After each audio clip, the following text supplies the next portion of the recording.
President Trump's deadline day for his reciprocal tariffs on the 9th of July draws ever closer. But markets remain convinced that deals are coming, thanks perhaps, for example, to new agreements with the UK and China.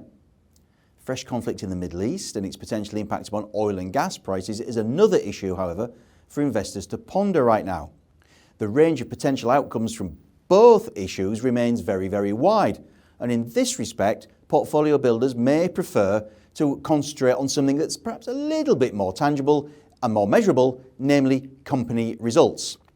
An interesting slate of full and half-year figures and trading updates lies ahead of us in the coming week, and it includes the following: CML Microsystems on Monday the 23rd of June, S3 on the 24th, ProCook on the 25th, Moonpig, James Latham, Cakebox and Volex on the 26th, and rounding out the week on Friday the 27th will be various eateries.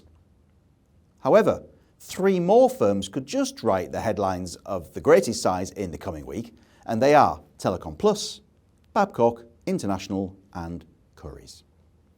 Now, FTSE 250 index member Telecom Plus's day-to-day operations actually go by the name of Utility Warehouse, and it looks to provide competitively priced energy and bundles of services that also cover broadband, mobile telecoms and insurance, and thus help out potentially hard-pressed households. Energy price caps from regulator Ofgem may lower the need for consumers to shop around a bit, but the shares still trade near three-year highs all the same. April's trading update did no harm on that front, not least because it suggested that Telecom Plus's full-year results, due on Tuesday the 24th, would meet expectations for robust growth. If anything, this means that there may be more interest in any guidance, though, for the future year to March 2026 from Chief Executive Stuart Burnett than from the year that's just ended, and Mr. Burnett noted in the last statement how customer numbers for the year to March 2025 would grow by some 15% to 1.2 million. He also noted that total services sold would increase by 8% to 3.4 million. Adjusted pre-tax profit would come in between £124 and £128 million, as expected, up from £116.9 million the year ago, and that the board would propose a 13% hike in the total dividend to 94p a share for the financial year just ended. In terms of any outlook for the new financial year to March 2026, analysts' current consensus forecasts point to an adjusted pre-tax profit of just under £140 million and a dividend of 103p per share.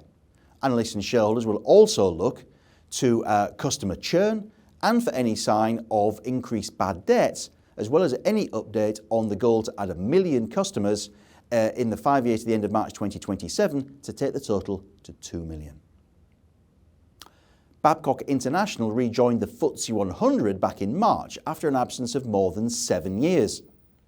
The company is a specialist in providing equipment and systems, as well as support and maintenance and training to the defence and energy industries across its 4 core divisions of marine, land, nuclear and aviation.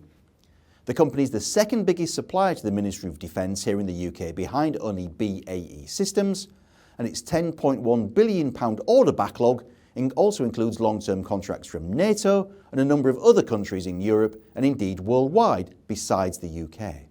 Given the UK and NATO's plans to increase defence spending as a percentage of economic output and greater emphasis in many countries on nuclear power, where Babcock's Cavendish operation is a leader in support and maintenance and decommissioning, you probably won't be surprised to learn that Babcock's shares have shot up in the past 12 months to a 10-year high. April's trading update set the scene for these full-year figures, which are due on Wednesday the 25th. The key numbers to watch are besides that £10.1 billion order backlog and any news on order intake, are as follows. First up, sales forecast to grow 11% on organic constant currency basis to £4.8 billion for the year to March 2025.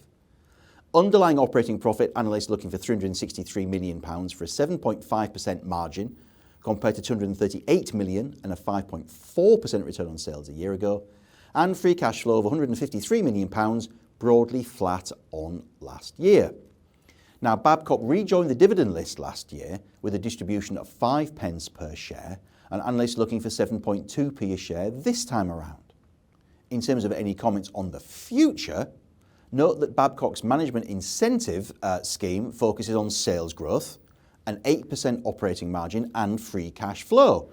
So they're the numbers to watch. For the coming year, analysts expect 5% sales growth to £5 billion, £383 million in underlying operating profit for a 7.7% margin, and broadly flat free cash flow again, with an increase in the dividend to 9.1 pence per share for an annual payout. And finally, we come to electrical goods and technology retailer CURY's. It fought off a bid from activist investor Elliott in 2024 and, helped by asset disposals, debt reduction, and a series of better than expected trading updates, the shares now stand at their highest mark in around 4 years and way above the Elliott offer, which was 67 pence a share in cash. May's trading update from CURY's boss Alex Baldock provided another upgrade to earnings forecasts, and the guidance for the new financial year to April 2026 may therefore be more important than the historic numbers. Like-for-like sales growth in the year to March-April 2025 was 2% according to that trading update, with the UK and Ireland up 4% and the Nordic region flat. Adjusted pre-tax profit for the year just ended seen rising by more than a third to £162 million, and then advance again to £174 million in the financial year just begun.